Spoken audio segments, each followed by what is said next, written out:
Greyton is a small town in the Overberg area of the Western Cape, established in 1854 and named after the then Governor of the Cape, Sir George Grey.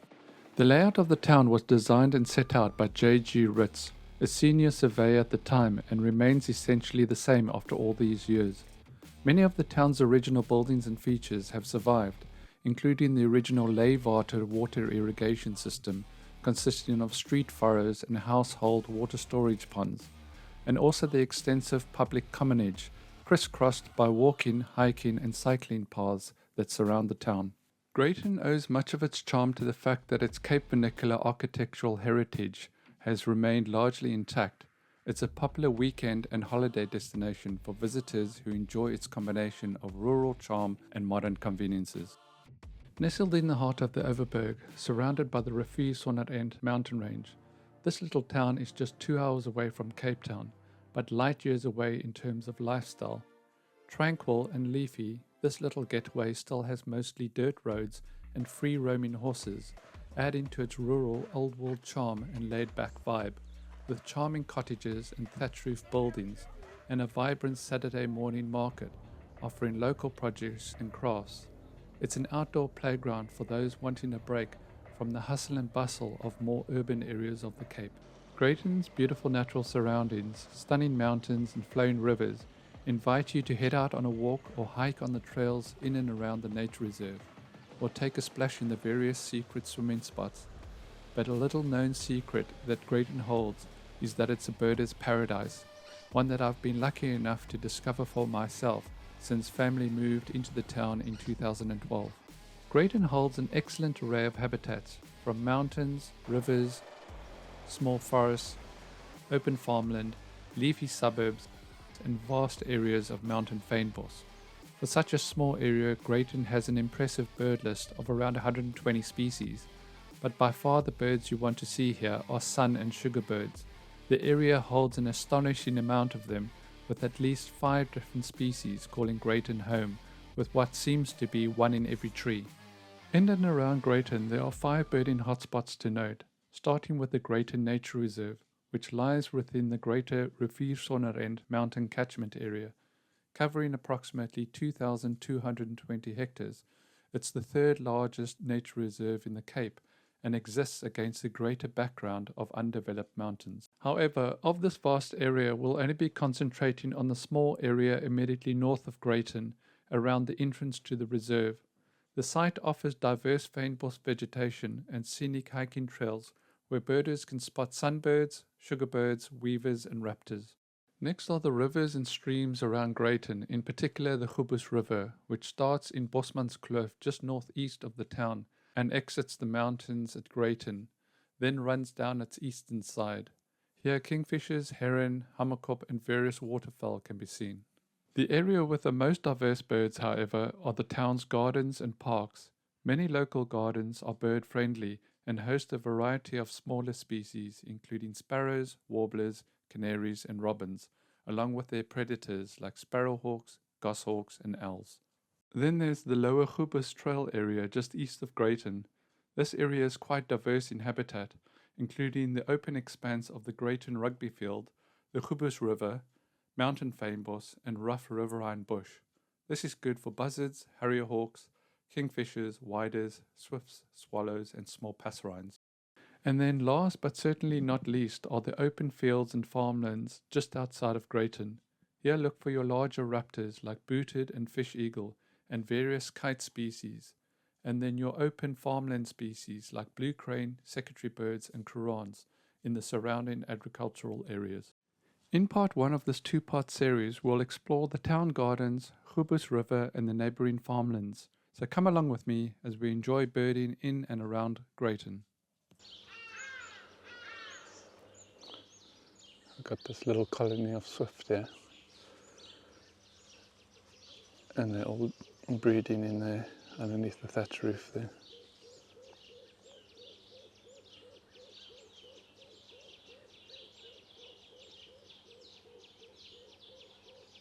Lovely.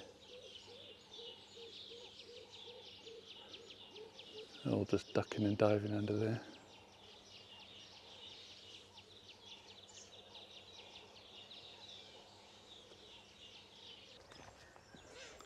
Okay, we are currently walking down Oak Street, which lies on the southeastern side of Greyton.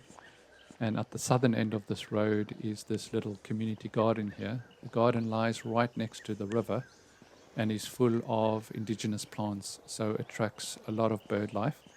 Things like your canaries, your weavers, you'll have kingfishers because it lies right next to the river. That classic pitmevrou call you can hear in the background is the red-chested cuckoo. There's a lot of sunbirds here. I'm not sure I've ever had sugarbirds in here, but you'll get pin-tailed whiter, sparrows, all sorts in here. So this is like a little hot spot to visit.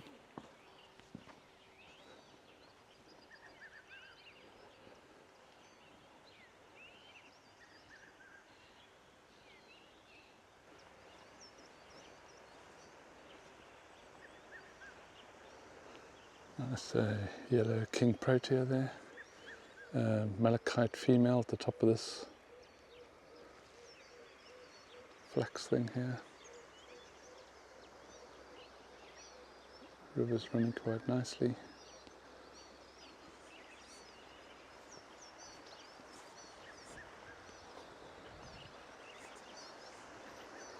I think the bookmark is on the other side somewhere.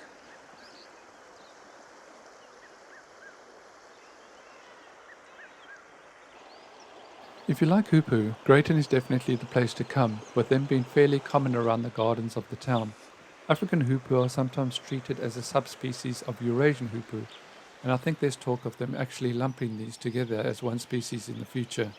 The African hoopoe is widely distributed throughout southern Africa, and unlike the Eurasian bird that often migrates, the African hoopoe is usually resident.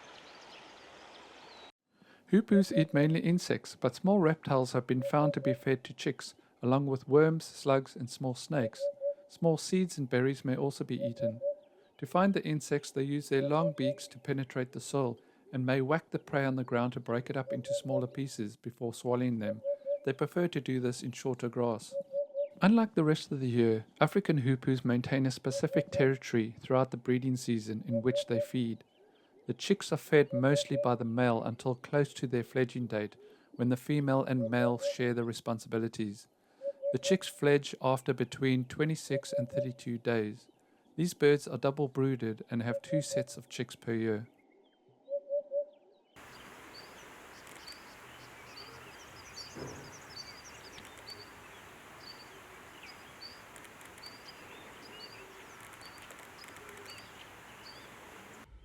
The streaky-headed seed-eater is usually seen in pairs, but can be gregarious, forming large flocks alone or with other canary species. It feeds on soft fruit, weed seeds, and buds, and sometimes takes insects.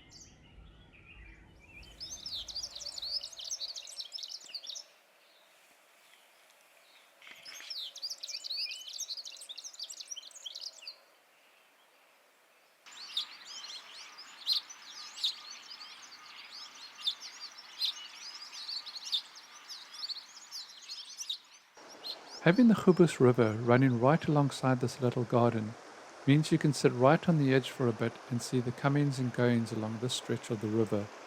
In the late afternoons you can have masses of small little birds coming down to bathe after a long hot day of foraging. Here we have pintail whiters, southern grey-headed sparrows and Cape sparrows.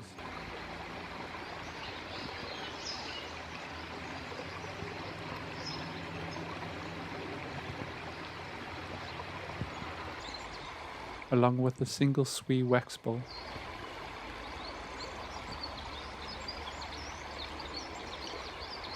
And then a bit later, a lovely mixed flock of Cape white-eye, Cape sparrow, southern grey-headed sparrow, pintail whiter and Cape canary all came down to the river's edge to wash off the dust of the day.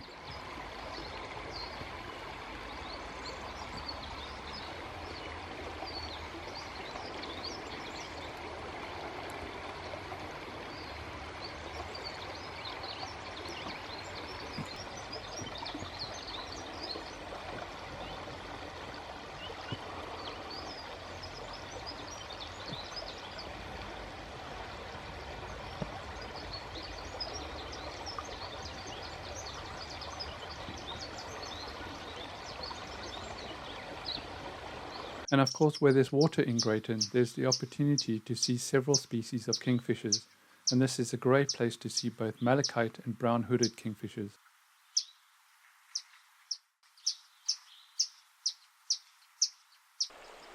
Brown-hooded kingfishers are found in sub-Saharan Africa and are generally seen alone or in pairs. It usually forages on the ground, mainly feeding on insects, but will also take scorpions, reptiles, small birds, rodents and fish. They've been reported to be seen eating snakes and lizards as long as 25 centimeters. They can adapt well to suburban habitats. Most populations don't migrate, but there's evidence of seasonal movements in some areas. The breeding season is mainly between September and April. The burrow nest is dug in a riverbank, gully or road cutting, and the family stays together for a few weeks after breeding.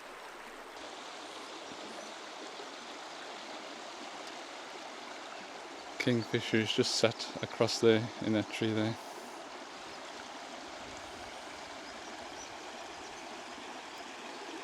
Was sat here and just flew across.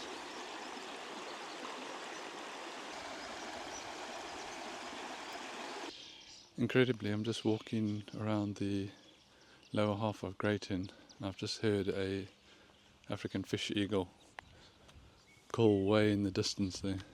I'd love to have one of those on my Greyton list. Fantastic.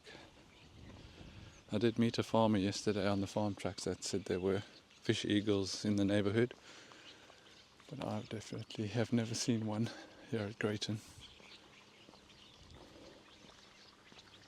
After leaving the garden at the bottom of Oak Street, we take the corner and continue along Van Schalkwyk Street, almost the last street in Greyton, where the vegetation opens up to less wooded small holdings, and here of course the birding changes once again.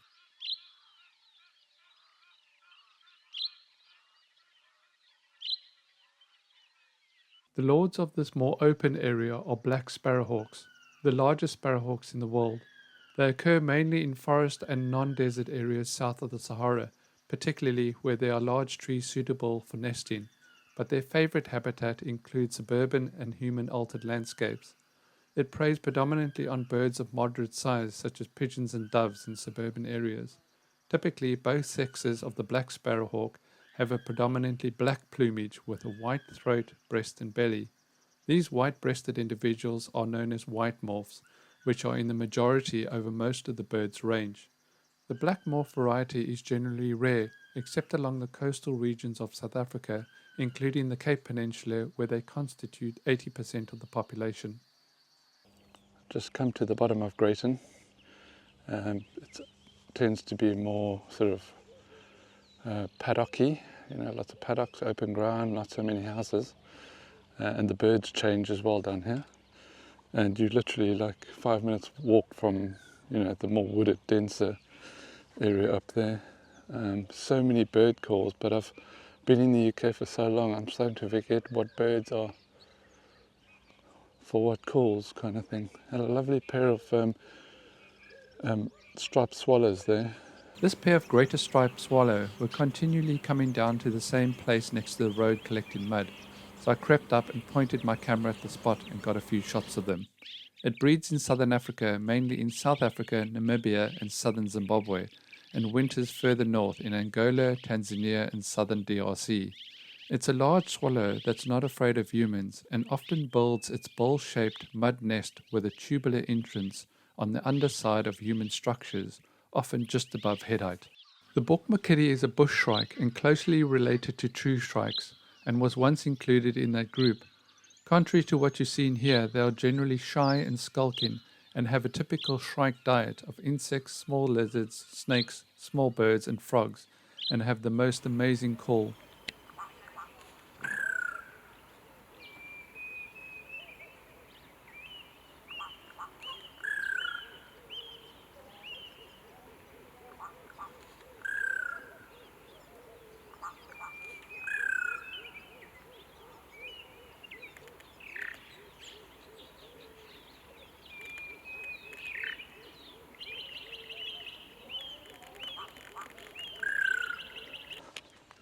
Greyton is very much like the New Forest, where horses almost have a right to roam. The youngster there,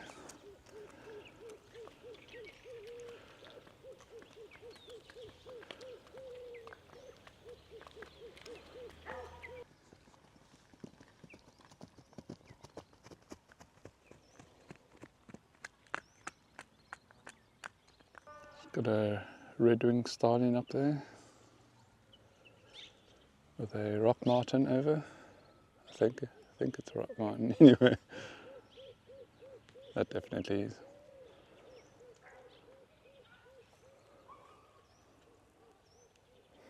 I know of a location for spotted eagle owls, so I'll head back to the house now and hopefully pick up the owls on the way back.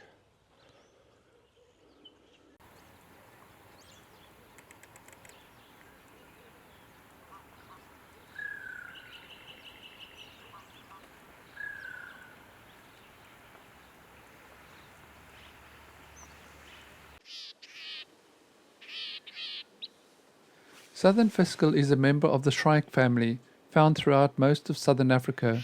It's also sometimes called the butcher bird due to its habit of impaling its prey on thorns to store the food for later consumption. It was previously lumped together with the northern fiscal, and together they were known as common fiscal. They're usually solitary and hunt insects, small rodents and reptiles from exposed perches or the tops of shrubs. Their territorial size is directly related to the density of hunting perches within that territory. Down in this more open area in the south of the town, you can find several pairs hunting from the tops of telephone posts or along the various fence lines.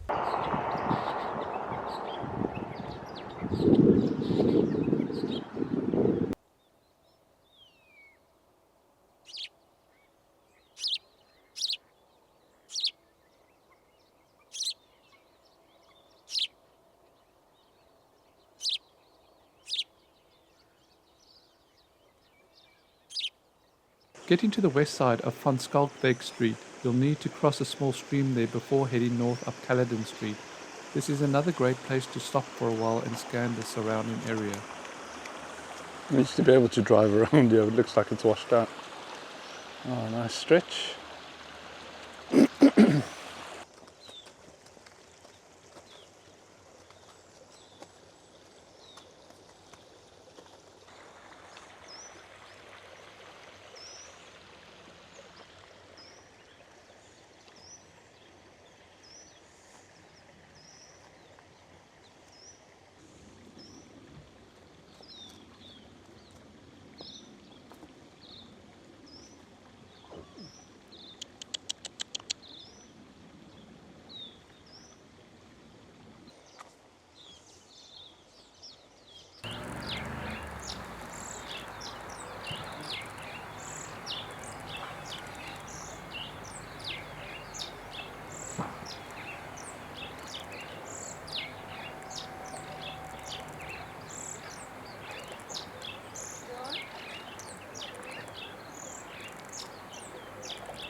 Is that a kingfisher up there? Greater striped swallow, laughing dove, fiscal flycatcher, Cape wagtail down the side of the river. Because brown-hooded kingfishers are not that dependent on water, you can bump into them literally anywhere in Greyton. I've even had one just off the main road right in the town centre. Malachites are found predominantly on the Gubus River, but of course will occasionally visit the ponds and dams in people's gardens around Greyton, of which there are many. I've only ever seen giant kingfisher here once, hunting on a pond, and found a pair of pied kingfishers just outside Greyton on a road crossing the Riviersonderend River. So that makes 4 kingfisher species that can be found here. Not bad for a little town in the Overberg. Yeah, so very much like the New Forest. Also just cruising around.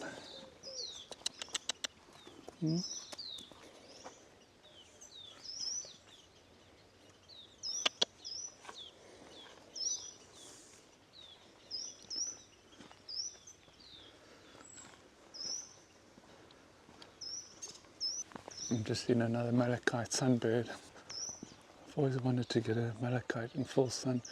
So, European starling, pintail wider, male malachite sunbird, Cape robin chat just flown out, double-coloured sunbird. Yeah, and that's just in that. There goes the pintail wider. It's a hell of a bird, that actually. Yeah, bit far for photography though for the malachite sunbird. The water's cleared out anyway. Nice male malachite sunbird up there. There's not only donkeys and horses around here, but cattle too, just cruising around. This little unnamed stream running down Caledon Street on the west side of Greyton can be very productive too, with various passerines visiting to bath and drink from, and of course hunting kingfishers make use of it too.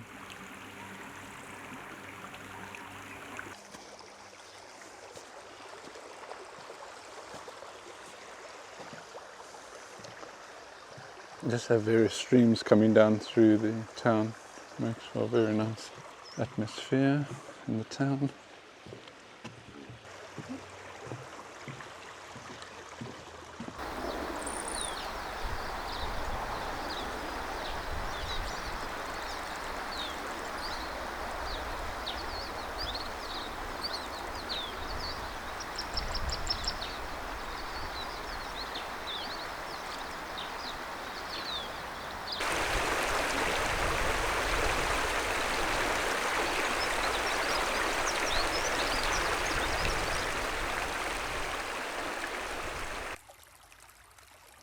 And where there's water, there's insects, which in turn attracts hunters like this female malachite sunbird, which catch them especially when feeding young, walking from perches just like flycatchers do.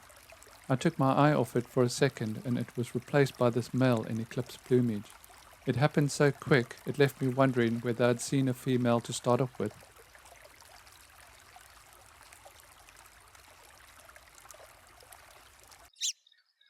The southern grey-headed sparrow can be found all over southern Africa, from Angola and Zimbabwe southwards into South Africa, where it's expanding its range.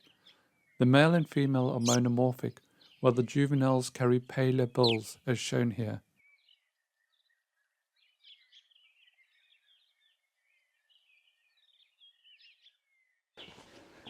It's also in this guy's front garden.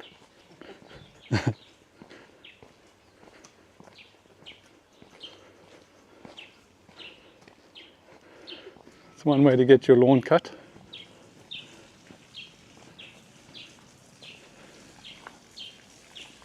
Oh, having a nice wee.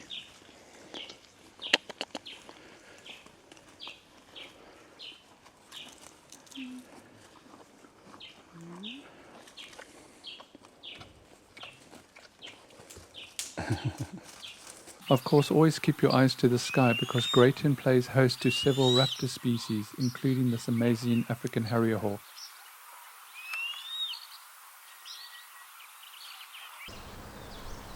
Swee waxbills are a near endemic of South Africa and is common and tame. Found in pairs or small flocks, they feed on grasses and small insects. And because most of Greyton's roads are dirt, they often can be found feeding right outside your house on the roadside.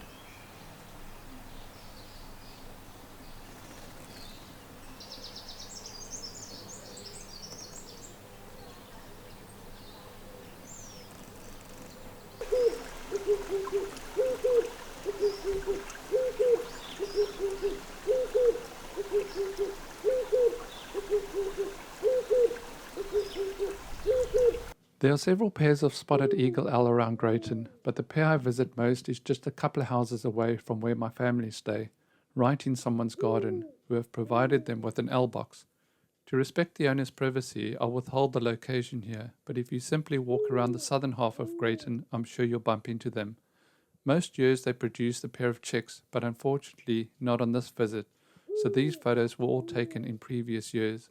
Spotted eagle owl are common and like tawny owl in the UK are the owls you are most likely to find in an urban environment.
Having a nice siesta.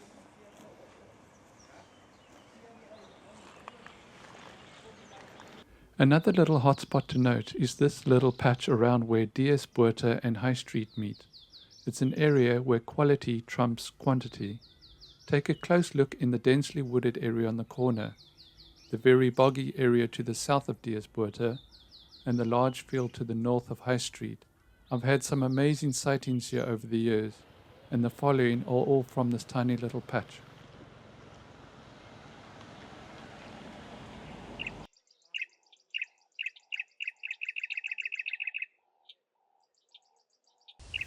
A couple of years ago I was walking along Diasbuurte Street and heard this African goshawk calling about 10 meters from where I was. I instantly froze, thinking it would fly when it saw me. It didn't, and ended up giving me the most amazing views I've ever had of the species. These birds are mainly grey and rufous, but my bird, a juvenile, was brown above and had whitish underparts and flanks which were boldly blotched with brown. It occurs from the Western Cape in South Africa north to the southern DRC and throughout Eastern Africa. Its main prey are birds up to the size of hornbills and francolins, but it also feeds on mammals, lizards, and sometimes invertebrates.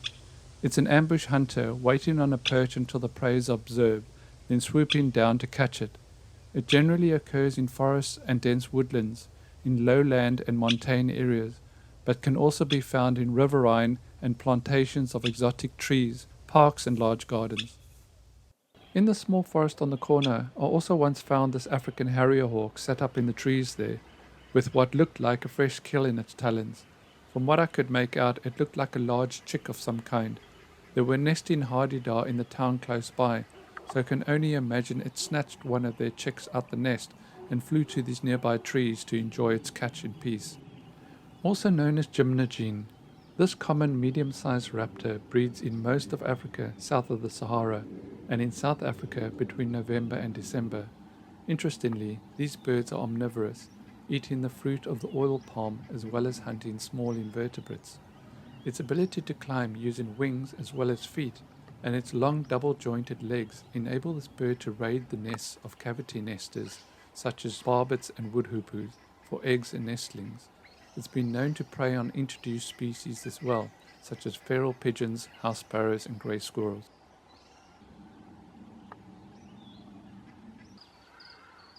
This is also a great place to find African paradise flycatcher. Here an amazing male is calling, noted by its extremely long tail feathers. Females are identical in appearance but lack the long tail streamers.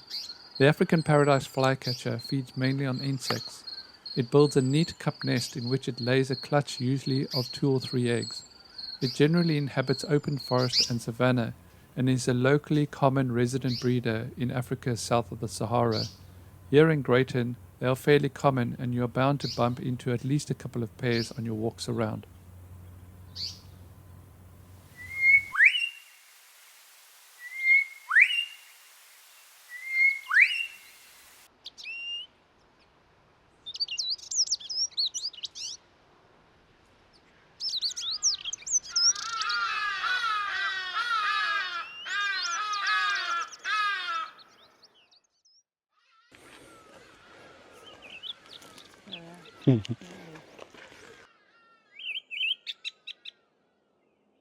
Taking a short drive from Greyton, you will land in completely different habitat, so it's always worthwhile exploring the various farm roads just south of the town to increase your bird list of the area.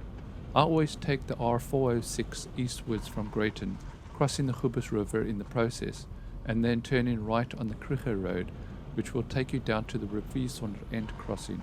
And from there you can lose yourself birding on the various farm roads for hours. So we are just going to carry on now and go to that bridge that I know of, which is down here to Kruger, on the Kruger Road.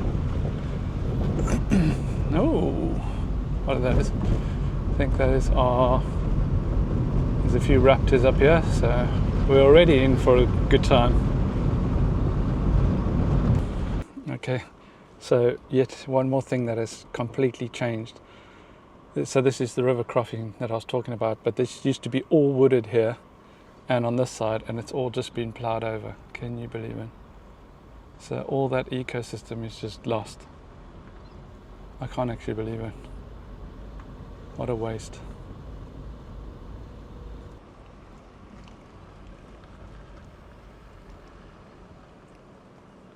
That all used to be thick bush there. Now it's all gone. Unbelievable.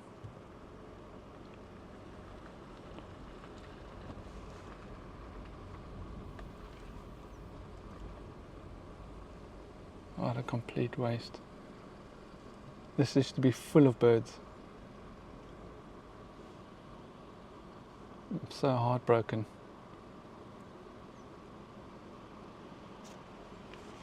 That looked like a roller.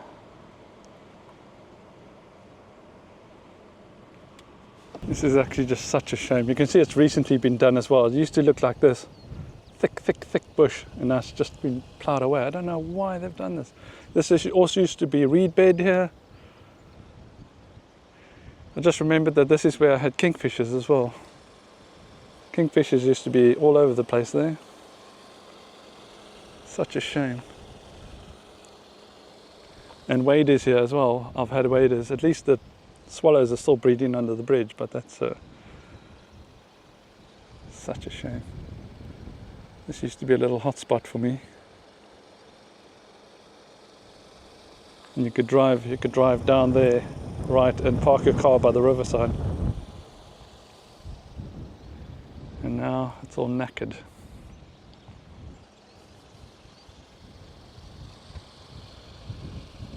Sad times. You can see that's sort of what it used to look like there, just pristine riverine ecosystem. I'm sure it'll grow back in another 20 years, but that's not going to help for this video, is it? Okay, let's get to the farmlands. To give you an idea of what the area used to look like, I'll pop up a few photos for you now. As you can see, it was lush and green right up to the bridge.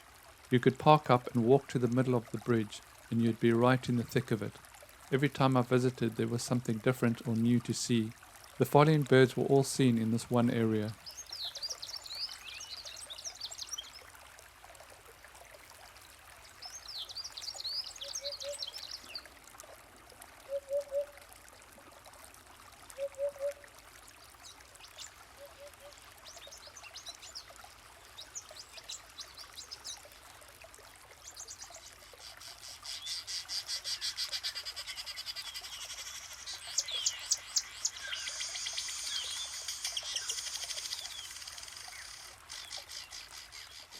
Here a male cardinal woodpecker, noted by its brown forehead, is hunting down the grub of a wattle gall wasp, and after some hard work finally finds its prize. These woodpeckers are native to tropical parts of Western and Central Africa. Like other woodpeckers, this species has a stiff tail to provide support against tree trunks, and zygotactile feet, with 2 toes pointing forward and 2 back. The long tongue can dart forward to capture insects. Oh, a bunch of guinea fowl down the bottom there.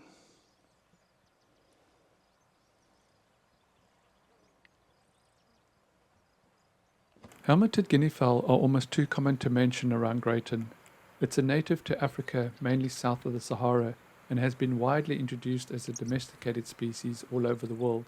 It's a gregarious species forming large noisy flocks outside of the breeding season. They can forage several kilometers during the day looking for food, and breed in warm, fairly dry and open habitats with scattered shrubs and trees, such as savanna and farmland.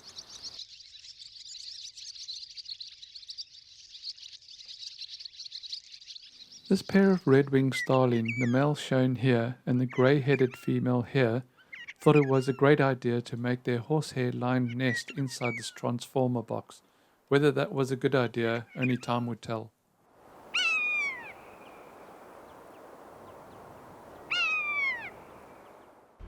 When driving any farm road, what you want to do is scan ahead, looking at all the fence, sign and telephone posts. That way, if you see something up ahead, you can gather speed, then turn off the car engine and coast quietly up to the spot, if it's safe to do so, of course. I find 50% of the time the bird will stick, as opposed to around 20% with the engine revving. Drongos are fairly common around Greyton and are known for their ability to deceptively mimic other bird alarm calls in order for a certain animal to flee the scene so that it can steal its food, known as kleptoparrotism.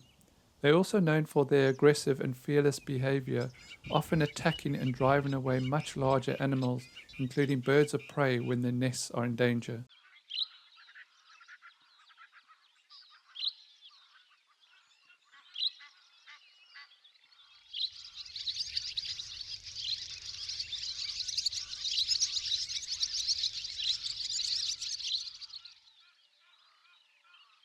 The thing I like most about traveling these farm roads, or any farm roads for that matter, is that you have the opportunity to get those classic bird on a wire shots with amazing depth of field, isolating the bird in the shot. You'll have various species of lark, wheatear, starlings, and swallows, giving you lots of opportunities to get these kind of shots.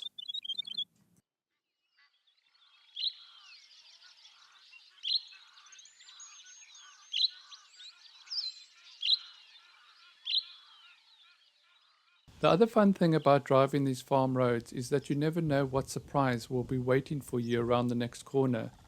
Oh, and also be prepared to be asked by the farmers themselves what you're doing there, seemingly looking into their fields with binoculars. But enjoying the confused look on their faces when you reply, "I'm just bird watching," is worth the interruption.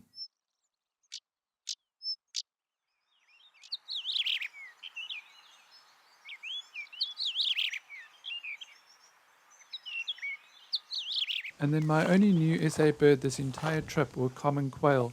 There seemed to be one calling in just about every field along my drive. These skulking little birds are notoriously difficult to see in massive fields of cereal crops, so most are just heard and not seen. There's a common quail in here somewhere. It's calling really close.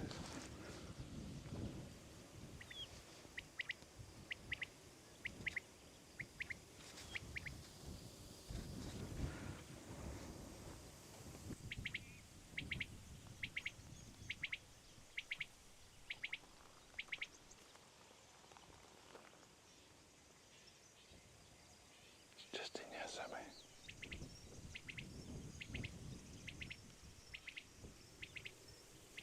Unfortunately, I never had the luxury of time to wait and see if it would finally pop out for me, so decided to leave it in peace and continue on my way.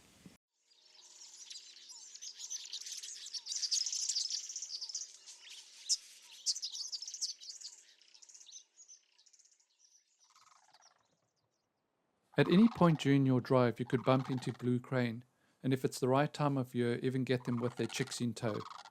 The blue crane is a tall, ground-dwelling bird, but is fairly small by the standards of the crane family. They prefer dry, grassy uplands, usually the pastured grasses of hills, valleys, and plains, with a few scattered trees. But in the breeding season, they like both upland and wetland areas, but will still feed almost entirely in dry areas. Of the 15 species of crane, the blue crane has the most restricted distribution of all. Even species with lower population numbers, such as Siberian and whooping crane, are found over larger ranges in their migratory movements. The blue crane is migratory but primarily altitudinal, but details are little known.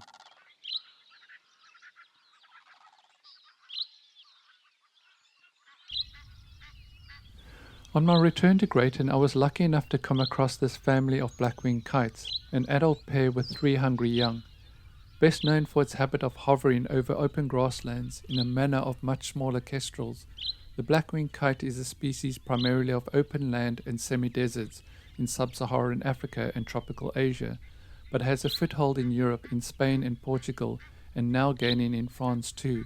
We've even recently had one pop up in the UK, indicating the northward march of this species.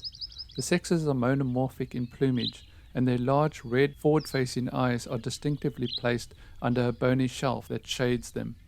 Their prey includes grasshoppers, crickets and other large insects, lizards and rodents. Injured birds, small snakes and frogs have also been reported to be taken. In southern Africa, they appear to prefer roadside verges for foraging.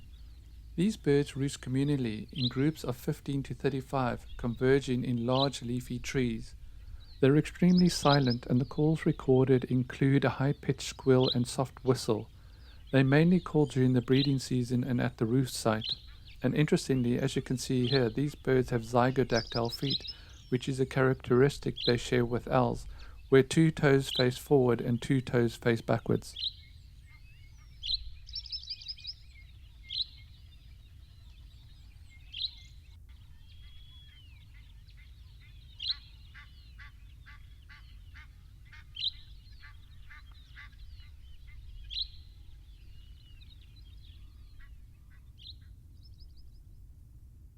So I'm just back from the farmland roads and I'm driving towards Greyton. I just thought I'd stop and show you. So that's Greyton in the bowl there. And this morning we were looking for sugarbirds and orange-breasted sunbirds in that little section there. And we're staying down the bottom here somewhere.